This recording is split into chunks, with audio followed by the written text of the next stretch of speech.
Start मैंने इधर भी रिकॉर्डिंग कर दी है और टीम्स पे भी मैं कर देता हूँ ताकि दोनों तरफ से आपकी बस अवेलेबिलिटी हो। अच्छा जी, अच्छा ये फंक्शन है हमारे सामने F of X is equal to X raised power N, और इसका पावर रूल बेसिकली ये होता है कि डेरिवेटिव हम इसका जब लेते हैं तो ये पावर इसकी आप शुरू में ले आते हैं, ठीक है। अब पावर से एक कम कर देते हैं n-1 और without power derivative, without power derivative x का डेरिवेटिव क्या होता है 1, सिंपल x का जो डेरिवेटिव होता है वो 1 होता है, वो आप लिखें ना लिखें उससे फर्क नहीं पड़ता। तो ये पावर रूल है। अच्छा फर्दर हम इसको और देखते हैं कि ये बेसिकली ये चीज याद रखनी है, पावर शुरू में पावर से कम विदाउट पावर डेरिवेटिव, ये चीज आगे बड़ी आपके काम आएगी। मैं इसको और थोड़ा सा फंक्शन को कम्प्लेक्स करता हूँ ताकि आपको फर्दर पता चले इसका क्या मीनिंग है। फॉर एग्जांपल मेरे पास फंक्शन आ जाता है F of X is equal to X square plus 1 raise to power 1/2। अब ये देखें थोड़ा सा कम्प्लेक्स फंक्शन है, हम इसका पावर रूल लेना चाहेंगे तो किस तरह से, पावर शुरू में पावर क्या है 1/2, पावर से एक कम कर दें यानी -1, और without power derivative, without power यानी 1/2 हटाने के बाद जो चीज बचेगी वो एक्स स्क्वायर प्लस 1, इसका डेरिवेटिव, ये डेरिवेटिव सिंबल है जिसे मैं ऐसे स्लैश तौर पे डाल रहा हूँ डेरिवेटिव। तो इट मींस अब ये वाला पार्ट जिनको आता वो जाए। सर अस्सलाम वालेकुम। जिनको आता वो जाए। सर कैसे हैं सर? हाँ जी अल्लाह का शुक्र है। सर वो मैंने सुना सर क्विज कैंसिल कर दिया। हाँ जी नेक्स्ट वीक में इंशाल्लाह। अच्छा ये इस पार्ट का डेरिवेटिव तो हो चुका है, और ये वाली जो चीज है इसका अब डेरिवेटिव सिंबल अभी इसके ऊपर बाकी है। तो इसका डेरिवेटिव एक्स स्क्वायर का अगेन डेरिवेटिव क्या होगा 2x, और 1 का डेरिवेटिव 0, वो लिखें ना लिखें अब, और ये चीज आपकी एज इट इज साथ आ जाएगी जिसका डेरिवेटिव आप ले चुके हैं प्लस 1/2 में से -1 करेंगे 1 करेंगे तो ये -1/2 आ जाए। तो ये इसका आंसर है एफ डैश ऑफ एक्स का। तो पावर रूल बेसिकली आपने सर ये 2x कैसे है? 2x कैसे है? 2x देखे ना पावर रूल भाई x स्क्वायर प्लस 1 का डेरिवेटिव लिया है तो 2x आ गया। दोबारा सुने जरा, दोबारा सुने सेकंड ईयर में आज दोबारा सुने, नहीं पढ़ा चुका है। दोबारा सुने भाई। ये पावर शुरू में आई, ठीक है, ये 1/2, फिर पावर से एक कम किया, सर मैं पहली दफा आपकी समझ आ रही, ठीक है, और देन विदाउट पावर डेरिवेटिव यानी विदाउट पावर 1/2 हटाने के बाद जो चीज बचती है एक्स स्क्वायर प्लस 1, इसका डेरिवेटिव, ये जो सिंबल है ये डेरिवेटिव सिंबल है, ठीक है। आप इसको इस तरह से लिख लें या फिर इस तरह से लिख लें, दोनों तरह से आप सिंबल लिख सकते हैं, या ये भी लिख सकते हैं ये भी लिख सकते हैं, आपकी चॉइस है, ठीक है। और इसका डेरिवेटिव अब एक्स स्क्वायर का डेरिवेटिव क्या होता है 2x होता है, और 1 का डेरिवेटिव होता है 0 होता है, ठीक है। ये है सिंपल थोड़ा सा। अभी हम आगे एक्सरसाइज में, बहुत आसान है, कोई इसमें चीज मुश्किल नहीं है, और सिर्फ आपको इसमें पावर रूल ही आना है और कुछ नहीं इतना। इसमें ट्रिग्नोमेट्री भी होगी? नहीं ट्रिग्नोमेट्री नहीं है, ये तो सही है, बड़ा आसान है, बहुत आसान है। अच्छा अब देखें एक्सरसाइज पे आ गया हूं मैं। अब 1 up to 10 अब मुझे कोई एक प्रॉब्लम बता दें।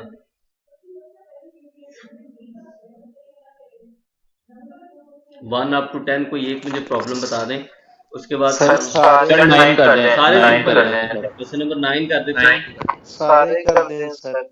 अब 10x रेज़ टू पावर 9, 10, अब ये फंक्शन जो है ये याद रखें, जरा लिख लें, फिर मुझे बताइएगा, मैं वहां स्क्रीन पे लिखूंगा। 10x raise to power 9 minus ये तो बहुत है sir. 5x raise to power 5 plus 7x raise to power 3 plus 5x minus 6। हाँ जी, लिख लिया ये function. g of x is equal to 10 sir जी जी जी सर तो कुछ नया बोल दीजिएगा। हाँ जी, अभी पढ़ते हैं नया, अभी टेंशन क्यों ले रहे हैं? सर बड़ी अच्छी समझ आ रही है मुझे पहली दफा। हाँ जी, ये जनरल क्लास में का मजा आ रहा है, आज आपकी आवाज अच्छी लग रही है पहली दफा। 10x raise to power 9 minus 5x raise to power 5 plus 7x cube power 3 plus 5x minus 6 plus 5x minus 6। जी सर। ये अब इसका डेरिवेटिव हम लेंगे, g डैश से उसको डिनोट करते हैं डेरिवेटिव को। अब ये देखें, ये इसका कोफिशिएंट है, कोफिशिएंट के ऊपर डेरिवेटिव का कोई असर नहीं होता, ठीक है।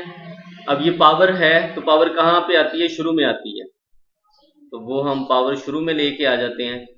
x रेज़ टू पावर 8 हो गई, ऊपर पावर से कम किया, और इसी तरह से 5 पावर है, तो 5 पावर शुरू में आई, तो x रेज़ टू पावर 4 बन गया। डेरिवेटिव से एक पावर बेसिकली डिक्रीज कर जाती है, तो पावर शुरू में आ गई 7 इंटू 3x स्क्वायर प्लस 5, और ये वाला जो पार्ट है ये 0 हो जाता है, जो कांस्टेंट होता है उसका डेरिवेटिव 0 हो जाता है, ठीक है। तो ये आपके पास आया 90 x raise to sir power. आज आपने ये बेसिक ही पढ़ाना है? नहीं, आगे चलेंगे एक्सरसाइज पे। 21 आगे एप्लीकेशन प्रॉब्लम भी तो आएंगे ना साथ। सर ये आती है हमें। सर एप्लीकेशन प्रॉब्लम मतलब वर्ड प्रॉब्लम। हाँ जी, वर्ड क्वेश्चन प्रॉब्लम। पता नहीं। अच्छा, ये डेरिवेटिव आपके सामने है, जो कि सिंपल है और ऑलरेडी आपको पता ही है इसका ना। आगे सर हमने फर्दर और डेरिवेटिव निकालना, मुझे एक ही दफा निकालना है, एक ही दफा निकालना है। हाँ जी, और भी तो आगे वो बताएंगे ना, जब आपको वो बताएंगे कि फर्दर डेरिवेटिव फाइंड आउट करें, सेकंड, थर्ड, फोर्थ, तो फिर करना है। अगर सिर्फ डेरिवेटिव कह रहे हैं तो एक ही डेरिवेटिव लेना है। अच्छा, अब ये question number 11 up to 14 basically कह रहा है कि in problem at the indicated point find the slope of the tangent curve and the instantaneous rate of change. तो स्लोप और टेंजेंट का जो मीनिंग होता है वो सेम ही होता है, यानी कि आप फर्स्ट डेरिवेटिव लें। तो इनमें से क्वेश्चन नंबर कोई भी आप मुझे बता दें तो मैं आपको कर देता हूँ। फॉर एग्जांपल ये p of x is equal to X square minus 4x है, ठीक है। p ऑफ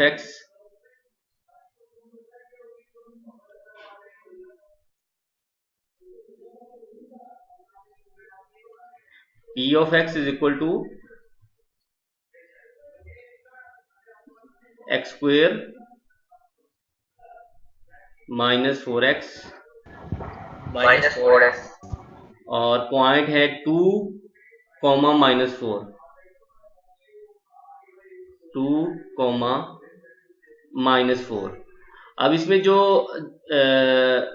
पॉइंट हमारे लिए जो हम यूज करना है वो सिर्फ x कोऑर्डिनेट यूज करना है, जिसके लिए वो ये कह रहे हैं कि आप the slope of the tangent to the curve and the instantaneous rate of change at indicated point. At indicated point का ये मतलब होता है कि आपने जो x कोऑर्डिनेट है वो यूज करना है। अब देखें क्वेश्चन नंबर 11 में x की जो वैल्यू है वो 2 यूज हो रही है, क्वेश्चन नंबर 12 में x की वैल्यू 3 यूज हो रही है, क्वेश्चन नंबर 13 में x की वैल्यू 2 है, और क्वेश्चन नंबर 14 में x की वैल्यू 1 है। तो आपने जो इंडिकेटेड पॉइंट का मीनिंग ये है बेसिकली कि आपने x is equal to 2 use करना है after taking the derivative. After taking the derivative आपने x की वैल्यू यूज करनी है। इसका डेरिवेटिव क्या होगा? 2x माइनस 4, ठीक है। और ये डेरिवेटिव लेने के बाद आप इसमें पुट करेंगे x की value which is equal to 2 into 2 minus 4 minus 4 is equal to 0। तो अब 0 बेसिकली आपके पास आया क्या कि आपका जो रेट ऑफ चेंज है, इंस्टेंटेनियस रेट ऑफ चेंज भी 0 है और इसका स्लोप भी 0 है, ठीक है। किसके ऊपर? x इज इक्वल टू 2 के ऊपर। ठीक हो गया? जो फर्स्ट डेरिवेटिव होता है ना वो स्लोप होता है, ठीक है। जो फर्स्ट डेरिवेटिव होता है वो स्लोप होता है, उसको हम इंस्टेंटेनियस रेट ऑफ चेंज भी कहते हैं उसको, और उसी को हम टेंजेंट कहते हैं, ठीक है। और ये है at any point. At any point का मतलब जब x के ऊपर होता है तो एट एनी पॉइंट होता है, लेकिन वो स्पेसिफिकली 2 के ऊपर इसकी वैल्यू ये है, ठीक है। ये आपका सारी चीजें इसमें कवर हो जाती हैं। सिर्फ एक डेरिवेटिव लिया तो वो slope of the tangent to the curve है।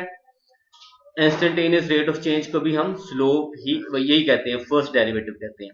अब क्वेश्चन नंबर 15। अच्छा, इन क्वेश्चन नंबर 15 ये वाला क्वेश्चन कौन सा है? क्वाड्रेटिक फार्मूला से भी हो सकता है वैसे? क्वाड्रेटिक फार्मूला से नहीं, क्योंकि ये स्लोप फाइंड आउट करने जा रहे हैं ना, और instantaneous rate of change find out करने जा रहे हैं। रेट ऑफ चेंज है, रेट ऑफ चेंज फाइंड करने के लिए क्वाड्रेटिक फार्मूला भी यूज करते हैं। नहीं, वो रूट्स फाइंड आउट करने के लिए यूज होता है, रूट्स, ठीक है। या उसे जीरोस कहते हैं या उस रूट्स कहते हैं, वो फाइंड आउट करने के लिए अगर माइनस बी और 2a से रूट फाइंड करें इसका और उसको पुट करने के इक्वेशन में तब भी सेम नहीं, वो मैक्सिमाइजेशन या मिनिमाइजेशन फाइंड आउट करने के लिए यूज होता है, माइनस बी ओवर 2a, ठीक है। इसका और उसका फर्क है, वो अभी बताता हूं कि वो यानी डेरिवेटिव और मैक्सिमाइजेशन और मिनिमाइजेशन का क्या रिलेशनशिप है। ये जब आगे एक्सरसाइज चलेंगी ना चैप्टर नंबर 10 में, फिर मैं आपको बेसिकली बताऊंगा कि वहां पे जो हम कर रहे थे चीज और अब यहां पे जो कर रहे हैं इसमें क्या डिफरेंस है और इससे हमें डेरिवेटिव से क्या फायदा मिला है, ठीक है। Okay sir, okay. Question number 15 up to 22 अब आपके सामने है। मैं एक एक करता जा रहा हूं हर सेक्शन में से, और तकरीबन सिमिलर प्रॉब्लम्स हैं। अब आपकी मर्जी है कि जो मुझे आप मर्जी बता दें। 15 अप टू 22 में हम देखें, लास्ट कर लेते हैं। लग रही है अटेंडेंस टेंशन। मैं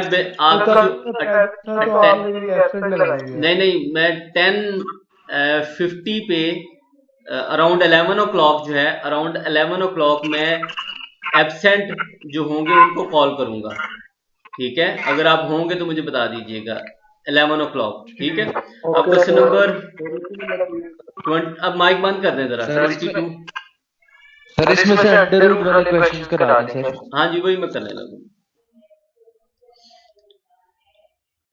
हाँ जी, अब इसमें देखें क्वेश्चन नंबर उसके बाद छुट्टी दे दें। 22 है। अब इसमें अंडर रूट भी आ रहा है और ये देखें ये फ्रैक्शन भी आ रही है और अंडर रूट भी आ रहा है, तो प्रोबेबली ये कहा जा सकता है कि ये डिफिकल्ट क्वेश्चन है।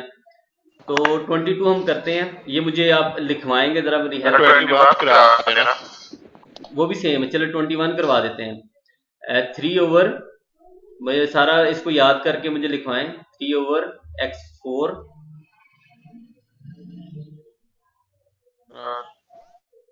g of x is equal to 3 over x4 plus 2 over x की पावर 5 2 over x की power 5 sir 5 sir under root के सर ऊपर 3 है और अंदर x है। ये बेसिकली हम इसको ऐसे लिखते हैं 1/3 over under root x sir plus 2 over 5x power है। ओके भैया, सही है। ठीक हो गया जी। अच्छा, अब ये जो फ्रैक्शन में है इसको बेसिकली जब पावर ऊपर जाएगी तो पावर क्या हो जाएगी? नेगेटिव।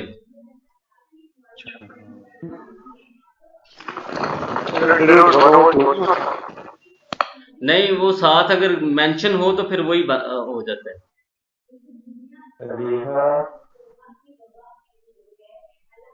अच्छा, अब इसका डेरिवेटिव की तरफ आते हैं। जी डैश ऑफ एक्स पावर शुरू में Yes, sir, -4. Oh. X की पावर -5 हो जाएगी सर। -4 power -5 sir. -5 बहुत स्लो है आप। आज आपको चीजें आती है ना, तो आप मुझे स्लो कह रहे हैं। -6 हो सर जी रोजा भी लग रहा है, तभी ये सर रोजा बहुत लग रहा है। सर आपको पता है सर 3:25 पे सर क्या बता रही है? एस्ट्रॉइड टकरा रहा है दुनिया पे। मैच कर रहे हैं। आपने सैरी की थी सुबह? सर जी और तुम मैच चले यार वसीम आप ना बोला करो, मैं जब क्लास ले रहा हूँ ना। सर मैं तौबा करनी है, मैं चला जाऊं। आप तौबा इधर ही कर लें, अल्लाह आपकी तौबा कबूल करे।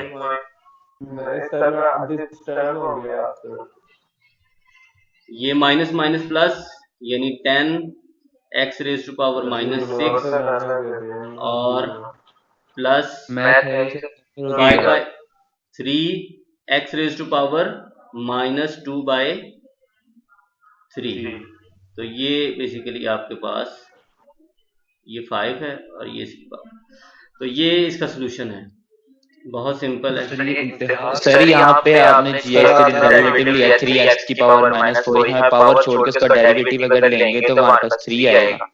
इधर सर यहाँ पे आपने जो पहले डेरिवेटिव लिया 3x की पावर -4 का, इसका डेरिवेटिव लेके इसके बाद पावर छोड़ के जो वैल्यू है इसका डेरिवेटिव लेंगे 3x का, तो इसका हमारे पास 3 भी आएगा मल्टीप्लाई। नहीं, ये 3 इसका कोफिशिएंट है, ठीक है ना? तो कोफिशिएंट का तो डेरिवेटिव के ऊपर असर ही कोई नहीं है। डेरिवेटिव 3x का डेरिवेटिव लेंगे, 3x का नहीं लेंगे। वही सर आगे हम मैं कह रहा हूं इसका डेरिवेटिव लेने के बाद आगे हम 3x का डेरिवेटिव लेंगे तो 3 आएगा हमारे पास। नहीं, फंक्शन आपका सिर्फ यही है, x² -4 है। 3x का आप तब लेते हैं, मैं आप वो सिचुएशन आपको बताता हूं कि जब आप 3x का डेरिवेटिव जब लेंगे, जिस तरह से फॉर एग्जाम्पल आपके पास आ जाती है ये सिचुएशन, गौर करना जरा इस चीज पे। नहीं, अल्हम्दुलिल्लाह कोई ऐसी बात नहीं है। अच्छा, अल्लाह ना करे सर आपको कोरोना ना हो सर, अल्लाह ना। अच्छा, ये सिचुएशन देख लें कि किस सिचुएशन में हम 3x का डेरिवेटिव लेंगे, जिस तरह वो कह रहा है भाई।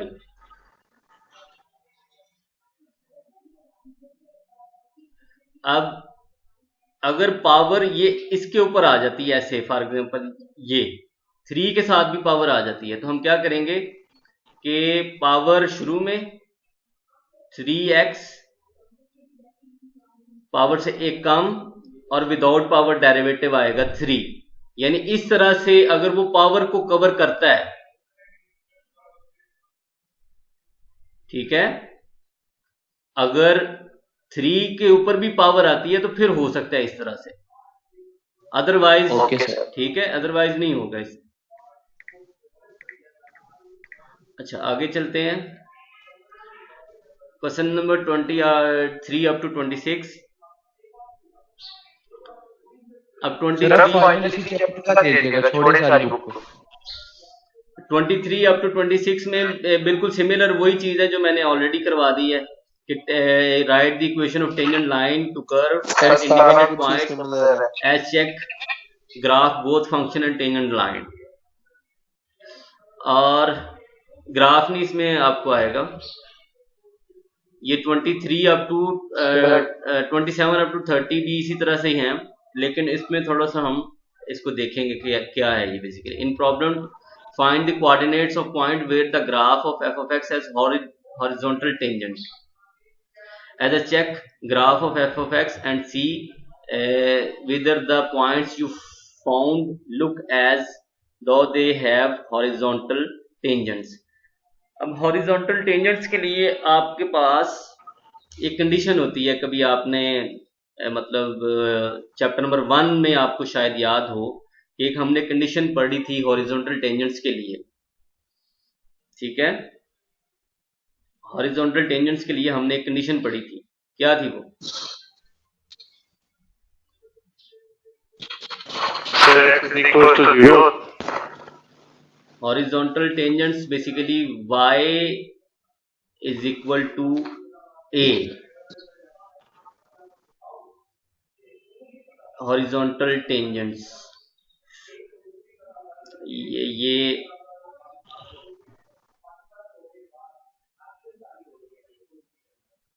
ये इस तरह से,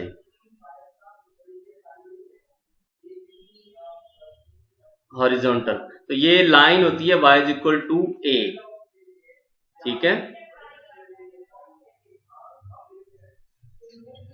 अब इसमें आपने करना ये है कि इसका फर्स्ट डेरिवेटिव अगर आप लेते हैं, फर्स्ट डेरिवेटिव, अब इसमें बेसिकली होता ये है कि हमने ये पढ़ा था m is equal to M X plus में क्या होता है?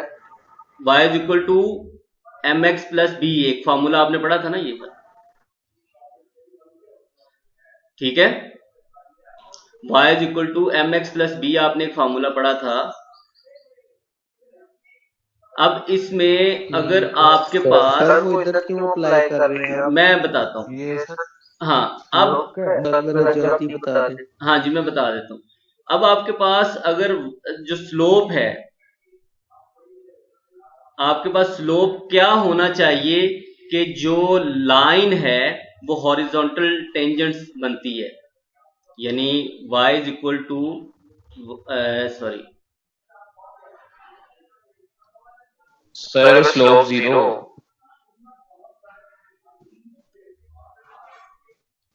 y minus y1 is equal to m x minus x1। तो अगर आपका स्लोप ये 0 होता है, m स्लोप 0 होता है, तो y इज इक्वल टू ये बनेगा y is equal to y1। तो इट मीन्स दैट कि हमें आप जो स्लोप है उसको 0 करना पड़ेगा। हॉरिजॉन्टल टेंजेंट के लिए हमें स्लोप को 0 करना पड़ेगा। अगर मैं आपको सही तरह से समझा पाया हूं चीज को। सर ये कंफ्यूजन है सर, ये आपने किस तरह किया y माइनस y1 वाली? सर ये नहीं समझ आया सर। अच्छा सर ये समझ नहीं आया, दोबारा सुन लें कि ये थोड़ा वो नजर नहीं आ रहा, नीचे करें। अच्छा इसको अब नजर आ रहा है। y minus y1 is equal to m x minus x1, ये एक फॉर्मूला था हमने पढ़ा हुआ है, ठीक है। अब इसमें अगर m इज इक्वल टू 0 हम करते हैं, ये m, ठीक है, m इज इक्वल टू 0 करेंगे तो ये सारा पार्ट आपका 0 हो जाएगा, ठीक है ना। तो जो चीज आपके पास आएगी y is equal to y1 आएगी, y minus y1 equals to हो जाएगा ना, फिर y इक्वल्स टू y1 हो जाएगा। तो y1 यानी कोई नंबर है ना, ठीक है, हम उसको a b c जो मर्जी एक नंबर है, यानी हम इसको ये भी कह सकते हैं y is equal to a भी कह सकते हैं, ये y1 है क्योंकि एट एनी पॉइंट है ना, कोई नंबर है y1, ठीक है, y1 नंबर है, कोई नंबर है, यानी कोई, यानी उसका पॉइंट है, कोई नंबर है वो, यानी एक रियल नंबर हो सकता है कोई नंबर। तो अब ये corresponding to y is equal to a होता है जो कि हॉरिजॉन्टल टेंजेंट है, यानी इस तरह से, क्योंकि अगर y is equal to y1 कोई पॉइंट है तो ये y एक्सिस पे कहीं होगा ना, या तो नेगेटिव होगा या पॉजिटिव होगा, तो दोनों सूरतों में वो चीज बनाएगा हॉरिजॉन्टल टेंजेंट, चाहे वो नेगेटिव होता है, चाहे वो पॉजिटिव है, चाहे नेगेटिव है, तो दोनों सूरतों में एक ही चीज बनेगी, हॉरिजॉन्टल टेंजेंट। और वो हमें कैसे मिली? हमने स्लोप को 0 कर दिया। तो हम इसी, ये जो क्वेश्चन है इसी में स्लोप को 0 क्यों किया? क्योंकि हमें हॉरिजॉन्टल टेंजेंट चाहिए ना। अगर चैप्टर नंबर 1 आपने डिटेल में पढ़ा होता तो मुझे मतलब समझा होता उसको तो आप मुझे ज्यादा देर यहाँ पे लगानी नहीं पड़ती सर थी। वो समझ नहीं आई, नहीं तो आज यूं ना पूछता मैं। हाँ, वो बेसिकली ये होता है कि अगर आप स्लोप को जीरो, दोबारा हमने 3 तरह के स्लोप पढ़े थे वहां, 4 तरह के, ठीक है। एक स्लोप था उसमें जिसमें m इज इक्वल टू 0 होता है, एक m is equal to infinity आपने पढ़ा था, एक m आपने पढ़ा था नेगेटिव, एक m पढ़ा था आपने पॉजिटिव। ये तो याद है ना? Yes sir. अब ये m इज इक्वल टू 0 का मतलब ये है कि ये हॉरिजॉन्टल लाइन है, m is equal to infinity का मतलब ये है कि ये वर्टिकल लाइन है, और m is equal to negative का मतलब है कि ये इस तरह की लाइन है, और पॉजिटिव का मतलब ये है कि ये इस तरह की लाइन है, इंक्रीजिंग है, ये डिक्रीजिंग है, और ये बिल्कुल वर्टिकल लाइन है इन्फिनिटी पे, और m इज इक्वल टू 0 होता है तो ये हॉरिजॉन्टल लाइन है। ये चीजें तो याद है कि नहीं? सर नेगेटिव पे कौन सी होती है सर, और पॉजिटिव पे कौन सी सर होती ये है? भी नहीं याद। नेगेटिव तो समझ आ गया सर, नहीं आ रही चीजें। जो नेगेटिव पे स्लोप होती है वो डिक्रीजिंग स्लोप होती है, कि आपकी चीजें नीचे की तरफ आ रही होती हैं, अच्छा ठीक है सर। और पॉजिटिव स्लोप इंक्रीजिंग होती है कि चीजें इंक्रीज कर रही हैं, ठीक है, रेट ऑफ चेंज यानी पॉजिटिव है। अच्छा, अब देखें m इज इक्वल टू 0 पे हमें जो लाइन मिल रही है वो हॉरिजॉन्टल है, तो इसी चीज को वो बेसिकली यहाँ पे बता रहा है कि find the coordinates of points where the graph of f of x has horizontal tangents. तो हमें सबसे पहले तो हॉरिजॉन्टल टेंजेंट्स के लिए स्लोप को 0 करना पड़ेगा, ठीक है। सर ये कौन से क्वेश्चन की बात कर रहे हैं? हाँ, कौन से क्वेश्चन की बात कर रहे हैं सर? ये 27 से लेके 30 तक के जो क्वेश्चंस हैं। तो सर इसमें y इक्वल्स टू y1 में फिर आगे क्या होगा? अब मैं बताता हूँ अभी आपको। अब सबसे पहले तो हमें इसको ना करना पड़ेगा, इसका स्लोप फाइंड आउट करना पड़ेगा, ठीक है। हम स्लोप सबसे पहले फाइंड आउट करेंगे। सर ये स्लोप वाला इसमें करना स्लोप नहीं है। सर स्लोप का मतलब डेरिवेटिव ही है ना? यानी m फाइंड आउट करना पड़ेगा, और m को हम डेरिवेटिव भी कहते हैं, dy बाय dx भी कहते हैं, ठीक है। यस सर वही। तो हमें स्लोप फाइंड आउट करना पड़ेगा किसी, हम एक ले लेते हैं इसमें f of x। सर इसमें चेन रूल पढ़ेंगे हम? नहीं, चेन रूल बाद में है अभी। अब f of x इज वो इक्वल टू अभी करा दे। f of x is equal to minus X cube Q plus 9x square plus 9x square minus 15x plus 6 minus 15x plus 6 yes sir minus 15x plus 6। अब देखें ये आपके सामने function है,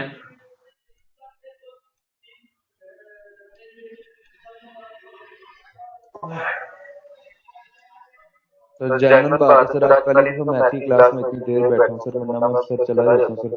जनरल समझ आ रही है। अच्छा, अब हम इसका लेंगे डेरिवेटिव। फर्स्ट डेरिवेटिव जो होता है ना उसे हम स्लोप भी कहते हैं, m। सर फर्स्ट डेरिवेटिव जो होता है उसको स्लोप कहेंगे मतलब? हाँ जी, स्लोप भी कहते हैं ना उसको। Minus 3x minus 3x square plus 18x minus 15। ठीक हो गया, ये माइनस 15 स्लोप अब निकल। स्लोप निकल आया। अब हमें तो चाहिए इसके पॉइंट्स चाहिए ना, कि हॉरिजॉन्टल टेंजेंट्स के लिए हमें, तो सबसे पहले हॉरिजॉन्टल टेंजेंट्स के लिए हमें क्या करना पड़ेगा, स्लोप को 0 करना पड़ेगा। x को सारों में 0 पुट कर देंगे। नहीं, इस सारी इक्वेशन को इक्वल टू 0 कर देंगे ना, m इज इक्वल टू 0 का ये मतलब है। उसके बाद सॉल्व करेंगे यार। अब ये आ जाएगी आपके पास एक क्वाड्रेटिक इक्वेशन बन गई। यस सर सर इसको क्वाड्रेटिक सॉल्व करें। हाँ, क्वाड्रेटिक इक्वेशन को सॉल्व कर दें, इसके रूट्स फाइंड आउट करें। Minus B, yes sir minus B क्या है, 18 माइनस 18 सर प्लस माइनस बहुत ही आसान है। B square 18 square minus 4 into 3 minus 4 a यानी -3 माइनस और C c आपके पास आएगा minus -15 15 over 2a into a 2 into minus minus excuse me sir, sir mid term break से भी हो जाएगा, वो आसान हो जाएगा। हाँ जी, वो यार बता सर दें, मिड टर्म ब्रेक एक फैक्टराइजेशन ही करनी है सर। मुझे बता दें क्या इसका आंसर एक्स की वैल्यूज क्या हैं, आप जल्दी से जरा बता दें मिड टर्म ब्रेकिंग से अगर आप कर लिया है तो। सर अभी तो बैठ में है, वो किस तरह करेंगे? सर रजिस्टर तो बहुत दूर पड़ा है।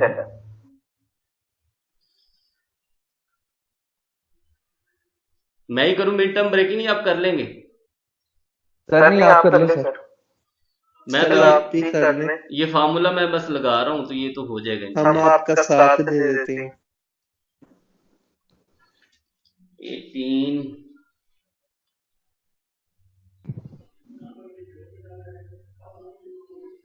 18 का square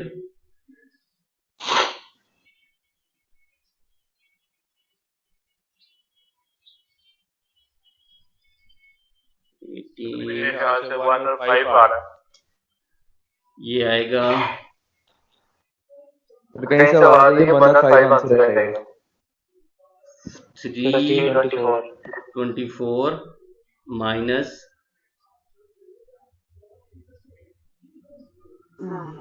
-4 multiply by 3 multiply by 15 144, यानी इसका सारे का जो आंसर आता है, नहीं सर माइनस 5 और -1। एक मिनट, नहीं सर 1 और 5 आ रहा है। 4 multiply by 3 multiply by 15 180। Sir -4 और -5 आ रहा है, 1 और 5 आ रहा है, 1 और -5। ठीक है, तो ये x इज इक्वल टू क्या करें? -1 और 5 -1 और सर -5 सर +1 है। ये बाकी से आप निकाल सकते हैं, ये मैंने कर दिया यहाँ तक, तो आप इसको भी सॉल्व करके ना तो कर सकते हैं, क्योंकि ये 144 आ जाएगा और 144 का स्क्वायर रूट होता है 12। आज के लिए इतना काफी है।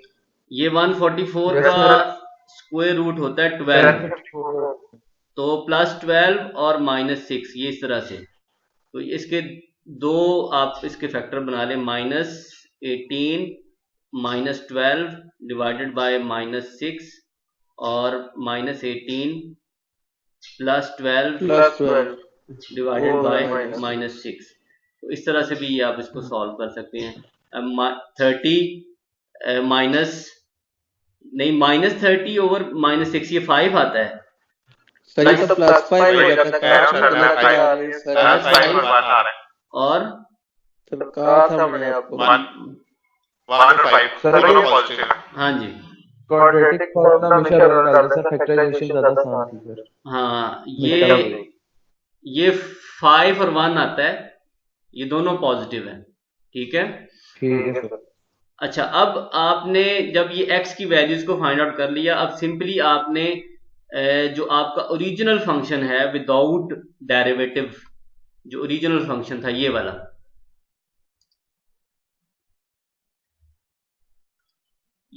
इसको हम y भी कहते हैं, y is equal to f(x).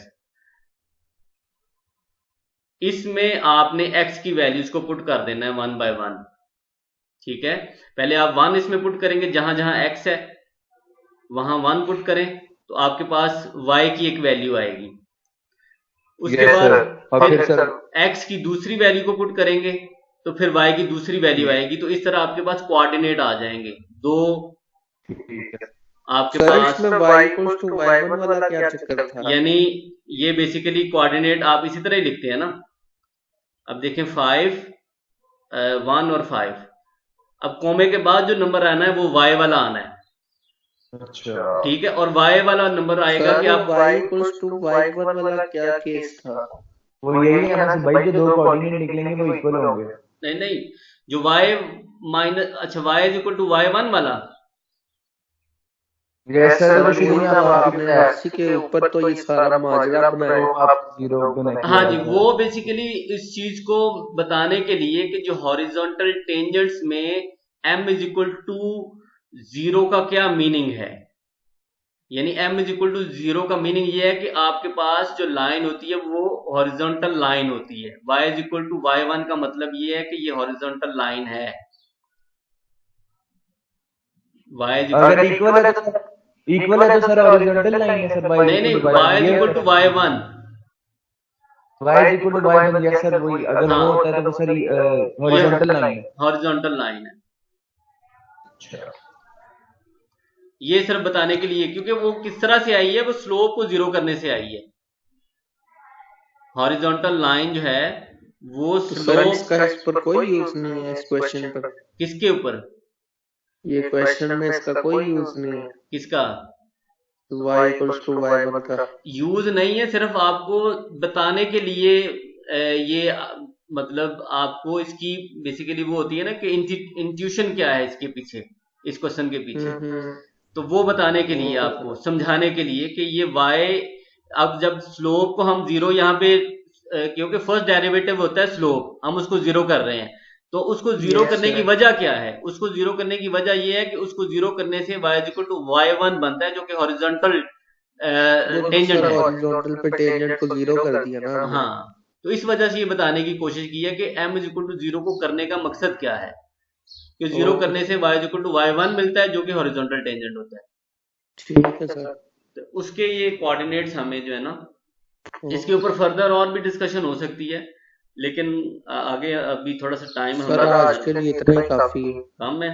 तो नेक्स्ट हो सकता है इसकी, बल्कि नेक्स्ट क्लास में नहीं, हम इसको देखेंगे, मतलब मैं नेक्स्ट वीडियो जो है वो आपको अपलोड कर दूंगा। सर आप वीडियो भी पढ़ा रहे हैं, क्लास में भी पढ़ा रहे हैं सर, ये तो फिर डबल क्लास ले रहे हैं आप। हाँ जी, अब ये है ना कि ये चीजें मैं इंशाल्लाह आपको करवा दी हैं, तो जो नेक्स्ट इंशाल्लाह वीडियो होगी उसमें कुछ एप्लीकेशन प्रॉब्लम इस तरह की होगी, वो भी साथ ही अपलोड हो जाएंगी, ताकि वो मतलब आपको दोनों चीजें जो है वो मिल जाए। यानी आपको समझ तो आ गई है कि डेरिवेटिव बेसिकली है क्या।